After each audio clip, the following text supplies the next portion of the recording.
What's up, humans? It's Steven, and we're here. Stranger Things season 4. This is without a doubt the most anticipated season by you guys.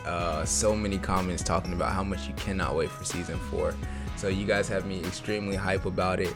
Expectations for this season, I don't really have a lot because season 3 ended looking like it could be, a series finale. Losing Hop the way we did, which I'm still not 100% sure if he's dead or not. Elle and the Byers family moving away. Billy died, it just seemed like there was a lot of resolution in season 3, so I honestly have no idea, no expectations going into this season. Possibly maybe we get Brenner back because of the post-credit scene from last season, but either way, I'm just really excited to get into this. As always, if you'd like to support the channel, you can visit my Patreon. The link will be in the description as well as on the bottom of the screen. Full-length reactions for Stranger Things and everything else. So if you'd like to support the channel, you can go ahead and visit that. Either way, a like and a subscribe greatly helps the channel. But without further ado, let's go ahead and get right into this. Man, this kid's got an arm.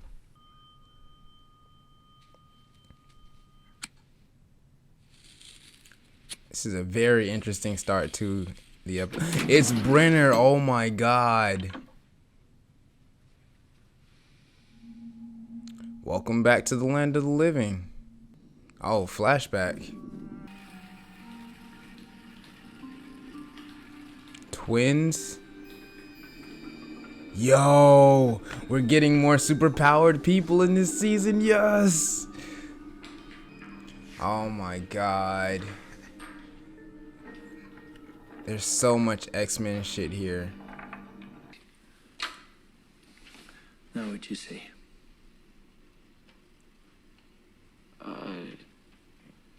Cow? He's a seer. Yeah, you're a horrible artist, Brenner. It looks like a cow. He's really sifting through their powers for like specific uses. He's really been trying to find people. Yes.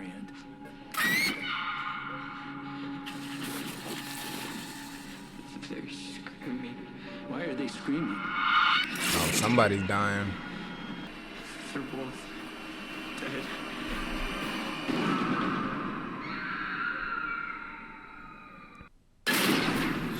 Shit.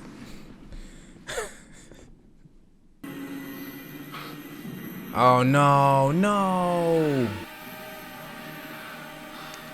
Yeah, 10 was probably more ideal for his plans than 11. Oh!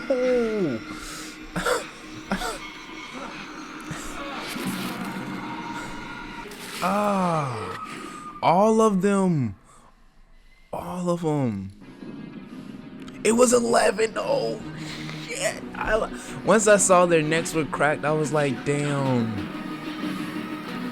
Oh my god. Once I saw like their necks were cracked, I was like, damn, that's a lot like what 11 was doing. I didn't think it was actually her. Damn. By the way, that was a really good de-aging effect on Elle. I mean, I guess it's easier to do on younger actors than it is on older actors, because you don't really have to deal with wrinkles. You're more so just kind of shrinking the face. You don't have to smooth the skin out as much. For example, this week is going very fast. I think because I am so busy. Oh my god, listen to her talk now. Visual. Will is painting a lot. Hey, he's got an easel and everything. Let's go. Maybe it is for a girl. I think there is someone he likes. Because And he got a haircut. Weird. Jonathan is acting weird also. I think he's just nervous about college. Oh, my man getting lit, ain't he?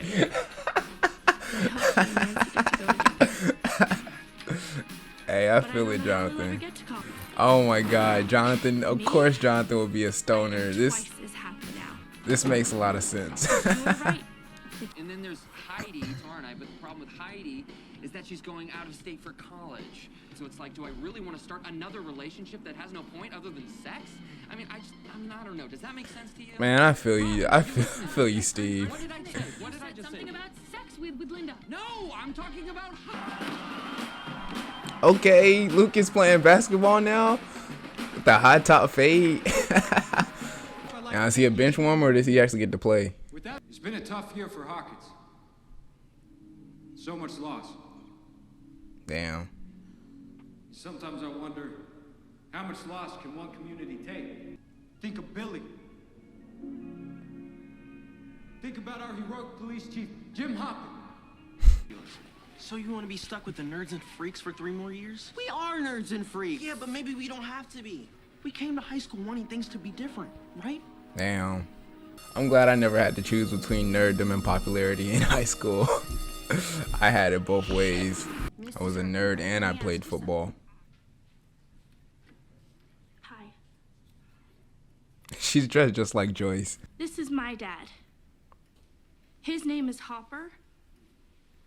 He made the best Eggos, and Oh, he liked to watch okay. Fridays on Fridays. Well, I was like, no, I'm sorry, I'm not feeling This it. is Mr. Fibley. Oh my God. Angela, let's save questions until What do you the want, end of Regina Jane's George? presentation. Yeah, sorry. I'm just like confused. I thought this was a presentation about a historical hero. My dad is famous. He saved lots of lives Oh, in a L. mall fire. He was a hero. Al, it wasn't that bad. Friends don't lie. I'm not lying. Al, Damn. Oh God, the soundtrack, man. Running up the hill, really? Oh, we're definitely back in Stranger Things. Are you deaf? I said go away. Chrissy? Chrissy? That music, though. Mom? Oh my God. Did you hear me? Open the goddamn door, Chrissy.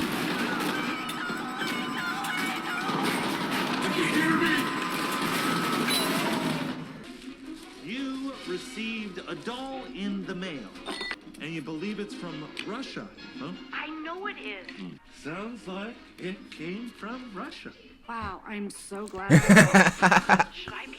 Oh, it's cracked. Cracked. Yeah, like the porcelain's cracked and they tried to glue it back together. Okay, do you have rope? And something heavy. What for? Toss it in the ocean. Oh, that too. Jesus. Oh my god. I am not a fan of this Regina George character. So sorry. I hope Mr. Fibley's okay. She's like worse than Steve season 1. L, chill.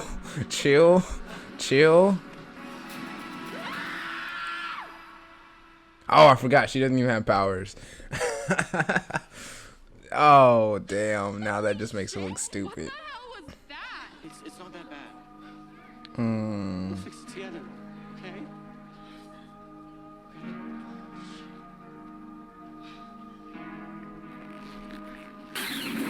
Joyce, are you there? Talk to me, Joyce!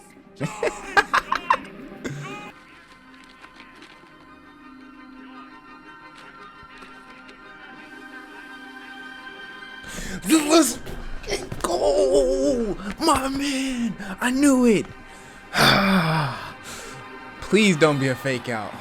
Please don't be a fake out.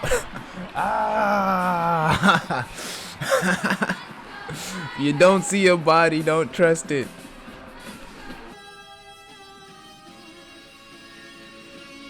Is that the Jimi Hendrix version? Oh yes, Erica. I think that is the Jimi Hendrix version.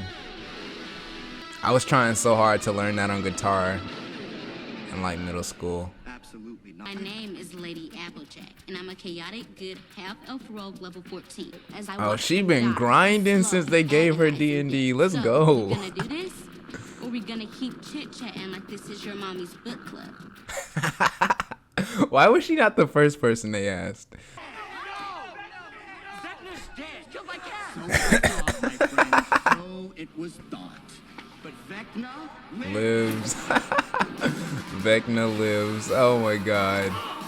Sinclair, you're in. Huh? You're in. Hey, getting off the bench. I say we fight. To the death. Come on, Lucas, get the putback. Good rebound. Good rebound. Game. Call game. Call game. Oh, let me find out. It's about to be the Sinclairs for the win. 20. Let's go. Let's go.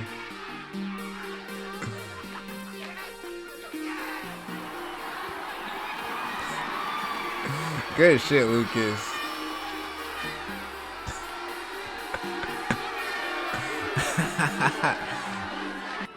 And none of his friends were there to see it. That's what sucks.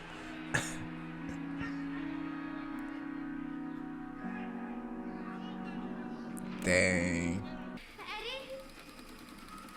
Eddie? Mom? Oh no. Oh my god. This is like post-traumatic stress. Oh.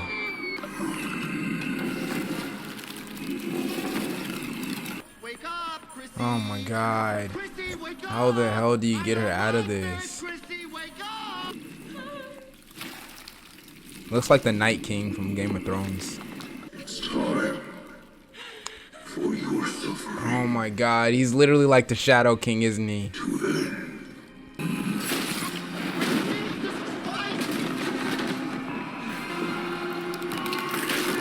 Oh no!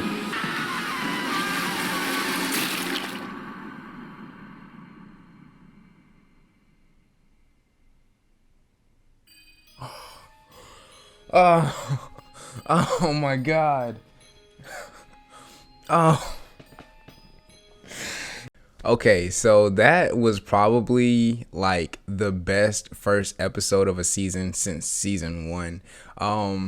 It was, I mean, there were a lot of things in it that mirrored season 1. Having a D&D game going on, getting to experience all the characters, seeing where they're at in their, in this particular part of the timeline.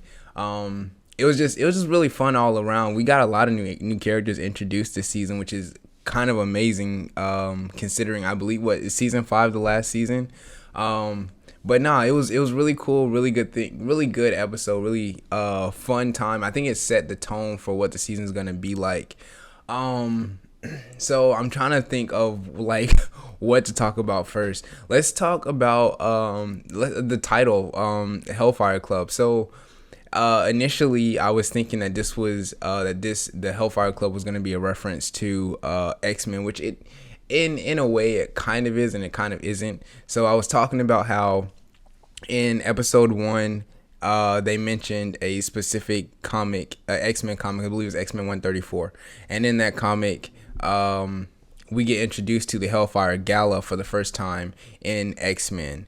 And the Hellfire Gala, they do derive their name, the Hellfire Gala and the Hellfire Club, they do derive their name from the historical Hellfire Club. So if you didn't know, there was a club in history called the Hellfire Club. The original name of it was, I want to say, like the Orders of the Friars of St. Francis. I'm not 100% sure on that. I know it was the Order of the Friars, but eventually this club evolved into the Hellfire Club, which it was a group of people getting together to kind of make mockery of religions. They held their own religious ceremonies just to kind of make a mockery of how deep and ingrained society was into religion at the time of when the Hellfire Club came out. I believe it was disbanded in the 1700s, maybe like 1720s, maybe 17, maybe mid 1720s, like 1725 or something like that. I have to check on that. I'll put the date at the bottom of the screen. But that makes a lot of sense why the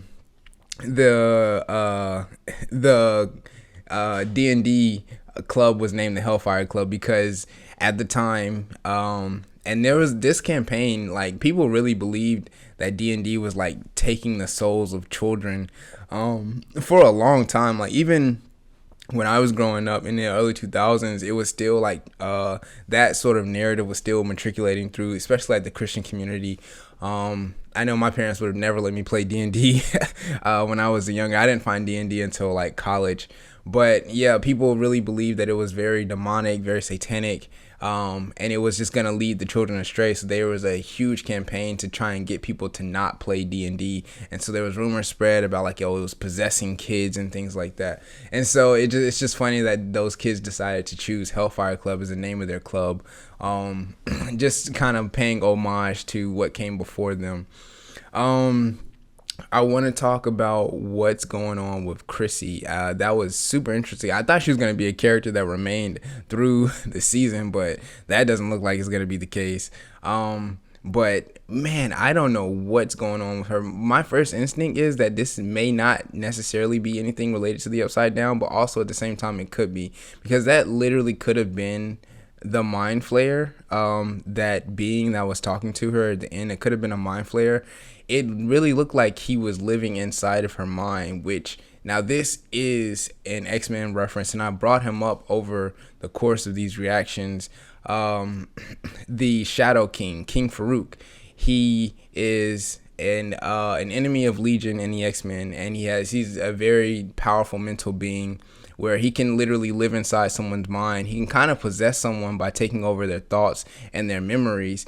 And again, if you watch the show Legion, that last scene, you will see stuff like that, like visuals and things like that happen all the time in the show Legion, because it really is like points where people can get locked inside of their own mind, where everything seems like they're in reality, but they're really not.